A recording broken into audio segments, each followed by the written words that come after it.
ಎಲ್ಲರಿಗೂ ನಮಸ್ಕಾರ. ಶಾಂತ ಯೂಟ್ಯೂಬ್ ಚಾನಲ್ಗೆ ಸ್ವಾಗತ. ನಾವು ಇವತ್ತು ಕ್ವಿಕ್ಕಾಗಿ ಹೂಕೋಸಿನ ಡ್ರೈ ಗೋಬಿಯನ್ನು ಮಾಡ್ಕೊಂಡು ಬರೋಣ. ತುಂಬ ಈಸಿಯಾಗಿ ಸಿಂಪಲ್ಲಾಗಿ ಮಾಡ್ಕೋಬೋದು. ನಾನು ಮೊದಲಿಗೆ ಒಂದು ಪಾತ್ರೆಯನ್ನು ಇಟ್ಬಿಟ್ಟು ಅದರಲ್ಲಿ ನೀರನ್ನು ಹಾಕ್ಕೊಂಡಿದ್ದೀನಿ. ಎಷ್ಟು ಬೇಕೋ ಅಷ್ಟು. ಗ್ಯಾಸ್ ಸ್ಟವನ್ನು ಆನ್ ಮಾಡಿಬಿಟ್ಟು ಸ್ವಲ್ಪ ಕಾಯಲು ಬಿಡೋಣ. ಅದಕ್ಕೆ ಸ್ವಲ್ಪ ಉಪ್ಪನ್ನು ಸೇರಿಸೋಣ. ಉಪ್ಪನ್ನು ಸೇರಿಸ್ಬಿಟ್ಟು ಸ್ವಲ್ಪ ಬಾಯ್ಲ್ ಹಾಕಿ ಬಿಡ್ತಾ ಇದ್ದೀನಿ. ನೋಡಿ, ಈಗ ಬಾಯ್ಲ್ ಆಗ್ತಾ ಇದೆ. ನಾನು ಹೂಕೋಸನ್ನು ಹಾಕ್ತಾ ಇದ್ದೀನಿ, ಗೋಬಿಗಳನ್ನ. ಅದು ಚೆನ್ನಾಗಿ ಸ್ವಲ್ಪ ಬಾಯ್ಲ್ ಆಗಬೇಕು. ಒಂದು 4 ಮಿನಿಟ್ಸ್ ಆದರೂ. ಔಷಧಿಗಳನ್ನು ಹಾಕಿರ್ತಾರಲ್ವ, ಅದಕ್ಕೋಸ್ಕರ ನಾವು ಬಿಸಿನೀರಲ್ಲಿ ಚೆನ್ನಾಗಿ ಇದನ್ನು ಮಾಡ್ಕೋಬೇಕು, ಬೇಯಿಸ್ಕೊಳ್ಬೇಕು. ಒಂದು 3 ಮಿನಿಟ್ಸ್ ಆದರೆ ಸಾಕು. ಅದಕ್ಕೆ ತುಂಬ ಔಷಧಿಯನ್ನು ಹಾಕಿರೋದ್ರಿಂದ ನಾವು ಈ ರೀತಿ ಮಾಡ್ಕೊಳ್ಳೇಬೇಕು. ಹುಳಗಳು ಎಲ್ಲ ಕೆಳಗಡೆಗೂ ಕೂತಿರುತ್ತೆ, ಕ್ರಿಮಿಕೀಟಗಳೆಲ್ಲ ಸತ್ತೋಗುತ್ತೆ. ಅದ್ರ ಜೊತೆಗೆ ನಾನು ಒಂದು ಸ್ವಲ್ಪ ಅರಿಶಿಣದ ಪೌಡ್ರನ್ನ ಹಾಕ್ತಾಯಿದ್ದೀನಿ. ಇದರಿಂದ ಬೇಗ ಕ್ರಿಮಿಕೀಟಗಳು ಎಲ್ಲ ಬೇಗ ಸತ್ತೋಗುತ್ತವೆ ಅಂತ ಅಷ್ಟೇ. ಹಾಕಿಬಿಟ್ಟು ಇದನ್ನ ಚೆನ್ನಾಗಿ ನಾವು ಬಾಯ್ಲ್ ಮಾಡ್ಕೊಂಡು ಬಂದುಬಿಡೋಣ.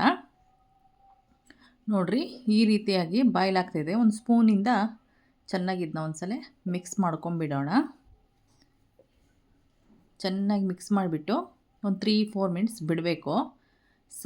ನಾನು ಒಂದು ಸೈಡಿಗೆ ಒಂದು ಪಾತ್ರೆಯನ್ನು ತೊಗೊಂಡ್ಬಿಟ್ಟು ಒಂದು ಬೌಲಷ್ಟು ನಾನು ಆ ಮೆಜರ್ಮೆಂಟಿಂದ ಒಂದರಷ್ಟು ನಾನು ಕಾರ್ನ್ಫ್ಲೋರನ್ನು ತೊಗೊಂಡಿದ್ದೀನಿ. ಒಂದು ಬೌಲಷ್ಟು ಮೈದಾ ಹಿಟ್ಟನ್ನು ತೊಗೊತಿದ್ದೀನಿ. ನೋಡಿ, ಈ ಕಡೆ ಸ್ವಲ್ಪ ಬಾಯ್ಲ್ ಆಗಿದೆ ನೋಡಿ. ಈ ಟೈಮಲ್ಲಿ ನೋಡಿ ಚೆನ್ನಾಗಿ ಬಾಯ್ಲ್ ಆಗಿದೆ. ನಾನು ಗ್ಯಾಸ್ ಸ್ಟವನ್ನು ಆಫ್ ಮಾಡಿಬಿಡ್ತೀನಿ. ಆಫ್ ಮಾಡಿಬಿಟ್ಟು ಕೆಳಗಡೆಗೆ ಇಳಿಸ್ಕೊತಿದ್ದೀನಿ. ಈಗ ನಾವು ಕಾರ್ನ್ಫ್ಲೋರು ಮೈದಾನ ಹಾಕ್ಕೊಂಡಿದ್ವಿ. ನೆಕ್ಸ್ಟ್ ಅಚ್ಕಾರದ ಪೌಡ್ರ್ ಹಾಕ್ತಾಯಿದ್ದೀನಿ. ಎಷ್ಟು ಬೇಕೋ ಅಷ್ಟು ರುಚಿಗೆ ಹಾಕ್ಕೊಳ್ಳಿ.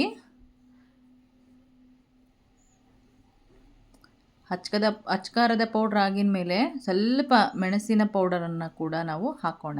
ಮೆಣಸಿನ ಪೌಡ್ರ್ ಹಾಕ್ತಾಯಿದ್ದೀನಿ. ಮೆಣಸು ಪೌಡ್ರ್ ಹಾಕೋದ್ರಿಂದ ಟೇಸ್ಟ್ ತುಂಬ ಚೆನ್ನಾಗಿ ಬರುತ್ತೆ. ಈಗ ಅರಿಶಿಣದ ಪೌಡ್ರನ್ನು ಕೂಡ ಹಾಕೋಣ.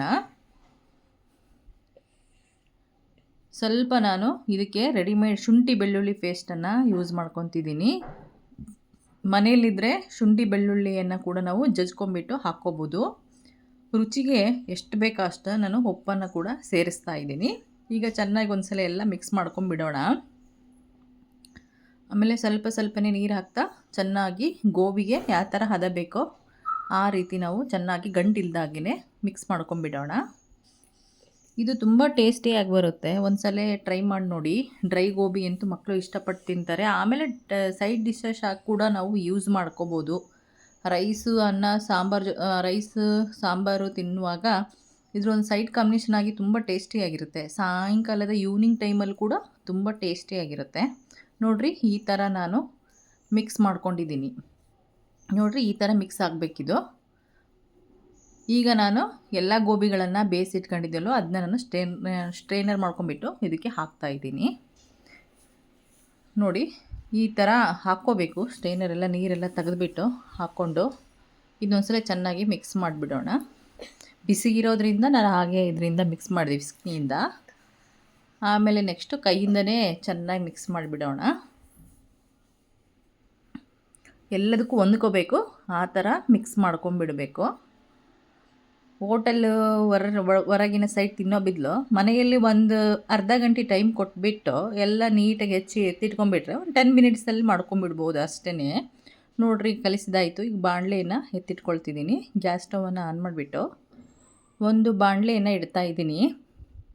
ಇಟ್ಬಿಟ್ಟು ಅದಕ್ಕೆ ನಾವು ಎಣ್ಣೆನ ಹಾಕೋಣ. ಎಷ್ಟು ಬೇಕೋ ಅಷ್ಟು ಹಾಕ್ಕೊಳ್ಳಿ ಎಣ್ಣೆಯನ್ನು. ಅಗಲವಾದ ಬಾಣಲೆ ತೊಗೊಂಡ್ರೆ ಬೆಟರ್ ಇದಕ್ಕೆ. ನೋಡ್ರಿ, ಈಗ ಎಣ್ಣೆಯನ್ನು ಹಾಕಿದ್ದೀನಿ. ಒಂದು 4-5 ಮಿನಿಟ್ಸ್ ಎಣ್ಣೆಯನ್ನು ಕಾಯಿಲಿ ಬಿಡಬೇಕು. ಎಣ್ಣೆಯನ್ನು ಚೆನ್ನಾಗಿ ಕಾದ ನಂತರ ನಾವು ಹಾಗೆ ಬಿಟ್ಬಿಟ್ಟು ಚೆನ್ನಾಗಿ ಬಾಯ್ಲ್ ಮಾಡಿಬಿಟ್ಟು ಒಂದು ಹಾಕಿ ನೋಡೋಣ ಯಾವ ಥರ ಗೋಬಿ. ನೋಡಿರಿ, ಗೋಬಿಗಳನ್ನು ಒಂದೊಂದಾಗಿ ಹಾಕೋಣ. ನೋಡಿ, ಗೋಬಿಗಳು ಎಣ್ಣೆ ಕಾದಿದೆ. ನನಗೆಲ್ಲವನ್ನು ಹಾಕ್ಕೊಂಬಿಡೋಣ. ಒಂದೊಂದೇ ಎದ್ಬಿಟ್ಟು ಒಂದೊಂದು ಹಾಕ್ಕೊಂಬಿಡೋಣ. ಬಿಡಿಯಾಗಿ ಹಾಕ್ಕೊಳ್ಳಿ. ಇದು ತುಂಬ ಚೆನ್ನಾಗಿ ಫ್ರೈ ಆಗಬೇಕು, ಗರಿ ಗರಿಯಾಗಿ ಬರುತ್ತೆ, ತುಂಬ ಟೇಸ್ಟಿಯಾಗಿರುತ್ತೆ. ನೀವು ಹೊರಗಡೆ ತಿನ್ನೋದೇನೆ ಮರ್ತ್ಬಿಡ್ತೀರ ಈ ಥರ ಮಾಡಿಕೊಂಡ್ರೆ ಮನೆಯಲ್ಲಿ. ಹೆಲ್ದಿ ಕೂಡ ಹೌದು. ನಾವು ಅಲ್ಲೆಲ್ಲ ಕರಿದ ಎಣ್ಣೆಯಲ್ಲಿ ಕರಿತಿರ್ತಾರಲ್ವ, ನಾವು ಮನೆಯಲ್ಲೇ ಮಾಡ್ಕೊಳೋದ್ರಿಂದ ಹೆಲ್ದಿನೂ. ನೋಡಿ ಈ ಥರ ಗೋಬಿಗಳನ್ನು ಬಿಟ್ಬಿಟ್ಟು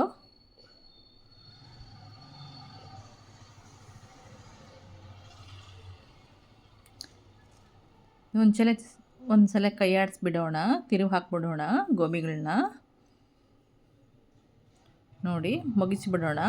ಎರಡು ಕಡೆಗೂ ಚೆನ್ನಾಗಿ ಫ್ರೈ ಮಾಡ್ಕೋಬೇಕು ತಿರುಗಿಸಿ. ನೋಡಿರಿ ಯಾವ ರೀತಿ ಚೆನ್ನಾಗಿ ಬರ್ತಾವಂತ. ಆಮೇಲೆ ತಿನ್ನಲಿಕ್ಕಂತೂ ತುಂಬ ಟೇಸ್ಟಿಯಾಗಿರುತ್ತೆ.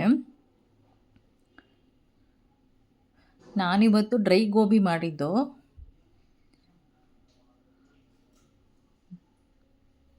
ನೋಡಿ ಯಾವ ಥರ ನೋಡಿರಿ ಎಷ್ಟು ಚೆನ್ನಾಗಿ ಎಣ್ಣೆ ಎಲ್ಲದು ಬಬಲ್ಸ್ ಕಮ್ಮಿ ಆಗ್ತಾಯಿದೆ. ಅದಕ್ಕೆ ನಾನು ಸ್ವಲ್ಪ ಗಾರ್ನಿಂಗ್ಗೋಸ್ಕರ ನಾನು ಸ್ವಲ್ಪ ಕರಿಬೇವನ್ನು ಹಾಕ್ಕೊಂಡಿದ್ದೀನಿ.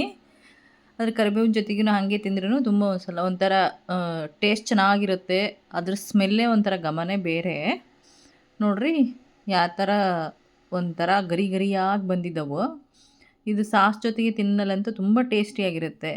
ಹಾಗೇನು ಅನ್ನ ಸಾಂಬಾರು ಜೊತೆ ಕೂಡ ತಿನ್ಬೋದು. ಎಷ್ಟು ಕ್ರಿಸ್ಪಿ ಅದಾವಂದರೆ ಬಾಯಲ್ಲಿ ನೋಡಿರಿ, ಈಗ ಒಂದು ಕಟ್ ಮಾಡಿ ತೋರಿಸ್ತೀನಿ. ಎಷ್ಟು ಕಟ್ ಅಂತ ಆ ಸೌಂಡ್ ಬರುತ್ತೆ, ಆ ಥರ ಕ್ರಿಸ್ಪಿ ಇದೆ. ಬಾಯಲ್ಲಿ ತಿನ್ನಲಿಕ್ಕೆ ಅಷ್ಟು ಒಂದು ಮುದ ಕೊಡುತ್ತೆ. ಯಾರೆಲ್ಲ ಈ ವಿಡಿಯೋನ ನೋಡ್ತಿದ್ದೀರೋ ಹಾಗೆ ಸಬ್ಸ್ಕ್ರೈಬ್ ಮಾಡ್ಕೊಳ್ಳಿ, ಲೈಕ್ ಮಾಡಿ, ಶೇರ್ ಮಾಡಿ ಅಂತ ಹೇಳ್ತಾ ಮುಂದಿನ ವಿಡಿಯೋದಲ್ಲಿ ಸಿಗೋಣ. ಧನ್ಯವಾದಗಳೊಂದಿಗೆ.